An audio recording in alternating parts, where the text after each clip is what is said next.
Chapitre 33. Looter le collecteur.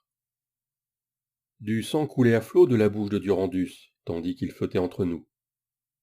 On le ramène sur le rivage demandai-je à Brutus. Brutus le considéra et le fouilla. Il trouva la bourse du mage contenant les essences qu'il avait accumulées, ainsi qu'une petite bourse de pièces. Il réfléchit un long moment avant de dire. « Merde, les chercheurs de vérité nous le feront regretter, si on vole quoi que ce soit.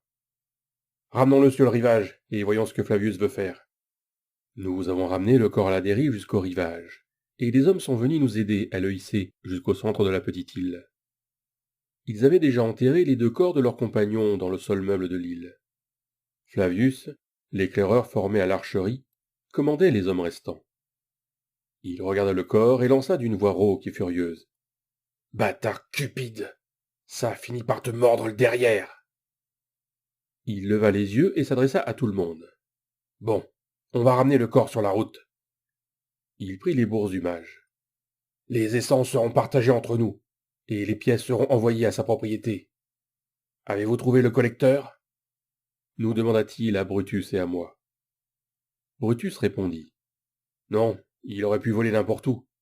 Eric tenait la pierre lumineuse en l'air pendant toute la durée de nos recherches, mais nous n'avons rien vu. » Je gardai mon sérieux, et Flavius grogna. « D'accord, nous chercherons le collecteur demain matin. Si nous ne le trouvons pas d'ici midi, nous prendrons la route, » annoncia Flavius. Il tira sur le cordon du sac d'essence. « Les essences collectées en campagne étant administrées à la discrétion du commandant de la Légion, c'est moi qui les distribuerai. » Un concert d'approbation retentit, tandis que nous étions tous les 7 autour de lui. Flavius prit sa cape et la posa par terre. Il y déversa lentement les essences marbrées. Il y avait 37 essences plus petites, de la taille d'une bille, 3 essences de la taille d'une balle de golf, et 7 autres de taille intermédiaire. « Pour ceux d'entre vous qui n'ont jamais consommé d'essence, les petites sont des essences mineures, les moyennes des essences majeures, et les 3 grosses boules des essences suprêmes. Chacune a 10 fois plus de valeur que la précédente. Celles-ci, dit-il en prenant les 3 essences suprêmes, doivent être remises à l'Empire. » Il les remit dans la bourse. Quelqu'un demanda pourquoi, et Flavius répondit. « Privilège de premier citoyen. Ils les achètent tous pour s'en servir entre eux. Tu ne voudrais pas qu'un chercheur de vérité te demande si on en a consommé une. Évidemment, en travaillant pour Durandus ces derniers mois, vous avez vu que son interprétation des lois était assez laxiste. » Des murmures d'approbation s'élevèrent parmi nous. Il avait pris l'essence suprême du géant des tempêtes et l'avait consommée aussitôt, et cela devait être son habitude par le passé. Voilà la question maintenant. La plupart de ces essences mineures proviennent de nos camarades. Voulons-nous les consommer ou les rendre à leur famille ? Nous demanda Flavius. Une dispute s'ensuivit. 2 hommes voulaient absolument les consommer, et 2 voulaient les rendre à leur famille, sans que nous puissions déterminer quelle essence appartenait à qui. Finalement, nous avons ajouté une essence mineure à chacun des sacs d'effets personnels, ce qui nous a laissé 9 petites essences et 7 moyennes. Flavius poursuivit. La couleur de l'essence détermine à quel aspect de soi elle est liée. Les couleurs foncées correspondent à tous les traits physiques. Les couleurs claires correspondent aux aspects mentaux. Flavius a lentement parcouru les couleurs de mémoire. Force, violet foncé. Puissance, orange foncé. Rapidité, vert foncé. Dextérité, jaune foncé. Endurance, bleu foncé. Constitution, rouge foncé. Coordination, rose foncé. L'intelligence, violet clair. Raisonnement, orange clair. Perception, vert clair. Aperçu, jaune clair. Résilience, bleu clair. Empathie, rose clair. Et force d'âme, rouge clair. Parmi les 9 essences mineures, 4 étaient des essences de force, 2 de constitution et 3 de puissance. Pour les 7 plus grandes, les essences majeures, il y en avait 5 de force, 1 d'empathie et 1 de coordination. Curieux, j'ai demandé. Et qu'est-ce qu'il en est des statistiques liées à la magie ? Flavius réfléchit un instant. Il parla lentement. Je crois que les essences d'éther ressemblent à des perles laiteuses. J'en ai déjà vu de canalisation. Elles sont d'un noir brillant. Les autres... Il se concentra et secoua la tête. Je les ai vues il y a trop longtemps pour m'en souvenir. Je me souviens juste que l'une d'elles était transparente comme du verre. Quelle était celle que Durandus a consommée du géant des tempêtes? Demanda un autre légionnaire. Probablement l'affinité commune de la foudre, mais je ne l'ai pas vue. Toutes les affinités magiques ont une certaine lueur et une certaine animation à l'intérieur. Celle-ci, physique et mentale, il désigna celle déposée sur la cape, ne brille que faiblement dans l'obscurité. Tout le monde semblait anxieux. Flavius dit. Nous allons tirer les jetons pour l'ordre de sélection. Une fois pour les mineurs et une fois pour les majeurs. Les 2 essences mineures restantes seront déterminées par les plus petits jetons au 3e tirage.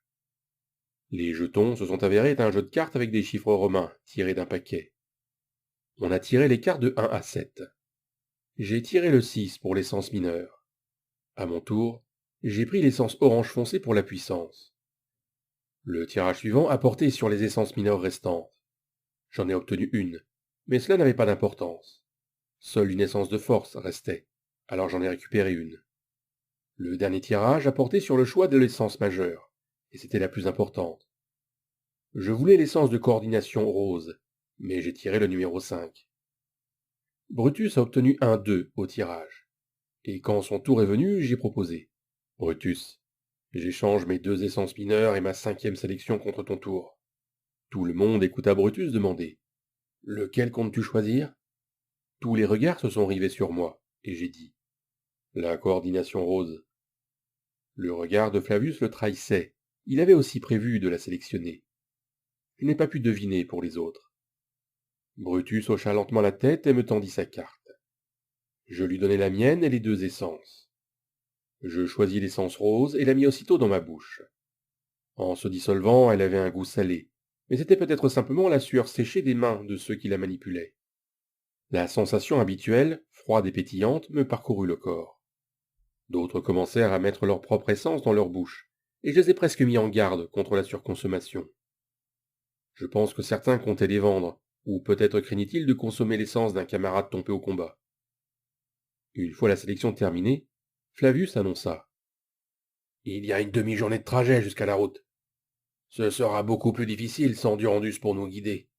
Reposez-vous 6 heures, puis nous ferons rapidement nos bagages et chercherons le collecteur à la lueur du jour.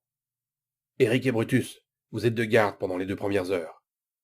J'allais dire quelque chose, mais je me suis souvenu que, pendant que tout le monde se battait, nous étions en train de reculer et de tirer le 3e tertre errant vers les autres. Nous étions ceux qui s'étaient le moins battus. Debout dans la lumière matinale, tournant le dos à Brutus, je demandai.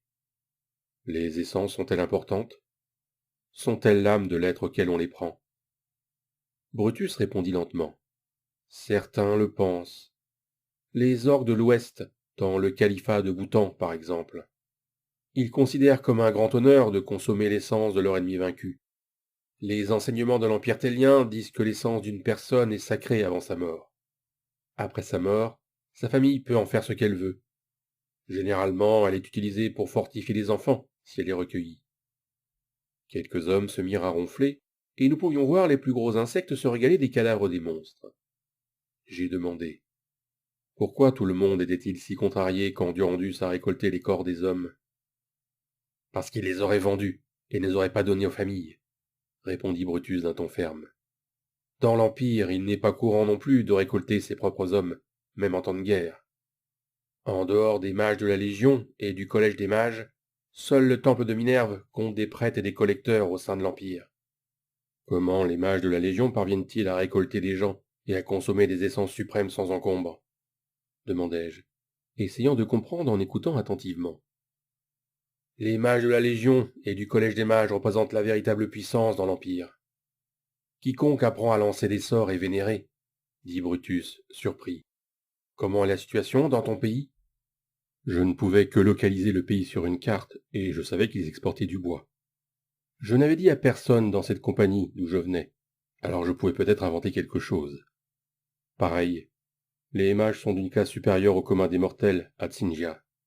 Sinja? Tu es loin de chez toi. Qu'est-ce qui t'a amené ici? Il y a beaucoup d'étrangers dans l'armée, mais ils sont plus rares dans les rangs de la Légion, dit Brutus, et j'entendis la curiosité dans sa voix. Un manque de chance. Et toi, pourquoi es-tu dans la Légion? J'essayais de concentrer la conversation sur lui. Moi? Il rit. Je suis le fils bâtard du fils bâtard d'un baron qui ne possède que des champs d'orge et de houblon. On m'a appris à me battre, et plutôt que de rejoindre la garde du baron, j'ai rejoint la Légion. C'est mieux payé, et je toucherai ma pension après 20 ans. Une pension? Demandai-je en me tournant vers lui. Oui, tu continues à toucher ton salaire hebdomadaire 2 fois par an. Tu ne le savais pas? Tu es donc un conscrit. Je pense que tu auras quand même ce droit, malgré la conscription. Quand je serai à la retraite, je trouverai une femme et j'élèverai des chèvres de Tégaros. Il fit claquer ses lèvres. Leur lait donne un fromage divin. Je lui ai dit la vérité. Mon procès s'est déroulé comme sur des rails, et j'étais reconnu coupable et forcé de m'engager, ou de travailler comme ouvrier. Comme sur des rails? Demanda Brutus, peu familier avec le terme. J'ai soufflé. Cela signifie qu'on ne m'a pas donné d'autre choix viable. Éric, mon ami, ça décrit la majeure partie de l'armée et la moitié de la Légion, dit-il en riant. Alors tu as dû t'entraîner au camp ouest de la Légion, si tu as été conscrit. Je suppose. Personne ne m'a dit ce qu'était ce camp, et j'étais trop occupé par le fait de ne pas être envoyé à l'armée. Combien y a-t-il de camps pour former les légionnaires? Ai-je demandé à mon nouvel ami. Juste 2. Le camp de l'ouest et celui de la capitale pour les volontaires, m'informa Brutus. Nous restâmes ensuite silencieux jusqu'à notre relève. Quand est venue la fin de notre garde, 2 hommes ont pris notre place. J'ai emballé mes affaires plutôt que de dormir 4 heures par cette chaleur humide. Le soleil était au rendez-vous aujourd'hui, et la marche à travers le marais jusqu'à la route allait être pénible. Les autres, qui n'étaient pas de garde, enveloppèrent étroitement le mage avec ses effets personnels. Ils fabriquèrent de petits flotteurs avec des gourdes vides pour les attacher au corps. Je récupérai quelques pierres lumineuses abandonnées à cause de leur poids, portant le total à 11 dans mon espace dimensionnel. Flavius me demanda si je pouvais emporter certains effets personnels des morts dans mon espace, car c'étaient des sacs petits mais lourds, et j'acceptai. Flavius déclara que le soleil était suffisamment haut pour chercher le collecteur d'essence, et nous avons tous quadrillé la zone où le corps avait été trouvé. J'ai demandé à Flavius. Pourquoi est-ce si important? L'Empire n'en possède-t-il pas des douzaines? Flavius gloussa, irrité. Ce n'est pas un collecteur ordinaire. C'est un objet créé dans un donjon, plus petit, plus léger, et soi-disant plus efficace que la plupart. Comme tous les artefacts de donjon, sa valeur est difficile à mesurer. C'était aussi le bien le plus précieux de Durandus. Son frère va vouloir le récupérer, lui aussi. Je le regardai d'un air interrogateur et il dissipa le malentendu. Le frère de Durandus est un mage à la tête d'une autre compagnie. Je ne l'ai rencontré qu'une fois, et il a un caractère particulièrement hargneux. Si Durandus était égoïste, il n'était pas cruel. Son frère, lui, il l'est. Nous avons cherché jusqu'à midi comme Flavius l'avait promis. Puis nous avons marqué l'île et la direction où le corps avait été trouvé, au cas où quelqu'un voudrait tenter sa chance. Flavius pensait que la Légion pourrait envoyer un mage pour la recherche, ou même que le frère de Durandus viendrait en personne. Nous avons progressé en formation en losange à travers le marais. Le corps flottait au centre, avec 3 hommes prêts à intervenir dans n'importe quelle direction. C'était un processus extrêmement lent, car nous étions lestés par trop de matériel pour nager. Nous devions donc trouver des passages ne dépassant pas la poitrine. Même avec une lance pour vérifier la profondeur, l'homme de tête trébuchait parfois et tombait dans l'eau profonde. C'était alors une course contre la montre pour le sauver de la noyade à chaque fois. Après le premier incident, nous avons attaché une corde de 3 mètres à l'homme de tête pour participer au sauvetage. J'ai eu de la chance, car on ne m'a jamais demandé d'être l'homme de tête de la formation en losange avec une lance pour vérifier la profondeur. Nous avons eu de la chance et n'avons rencontré qu'une seule grenouille géante, alors que nous nous reposions sur une île. Un homme a été attrapé, mais a résisté à l'attraction de la grenouille. Nous avons attaqué la grenouille et l'avons tuée. J'ai eu un léger sursaut, car j'avais maintenant un collecteur d'essence et j'aurais pu l'utiliser sur la grenouille. Mais au vu de la valeur du collecteur, j'ai préféré garder ça secret. Le soleil se couchait déjà lorsque nous atteignîmes la route, et nos corps trempés et endoloris s'effondrèrent sur la terre rocailleuse. Cela avait pris beaucoup plus de temps que prévu, car nous avions tous 2 fois plus de matériel qu'au départ. Flavius nous dit que nous étions arrivés, mais que nous avions atteint la route trop au sud. Nous ne nous reposâmes pas longtemps avant que Flavius nous fasse repartir vers le nord, en direction d'un lit confortable. Un demi-kilomètre plus loin, nous approchâmes d'une zone où se trouvaient des corps calcinés dans l'obscurité. C'étaient des grenouilles géantes, et c'est là que nous avions laissé les hommes chargés de surveiller le matériel abandonné. Le matériel et les hommes que Durandus avait laissés derrière lui n'étaient plus là. « Ils ont dû retourner à Macha », annonça Flavius. « Le bain et le lit sont proches, messieurs. Plus que quelques heures. » Notre morale remonta, même si nous savions qu'il nous restait encore des kilomètres à parcourir.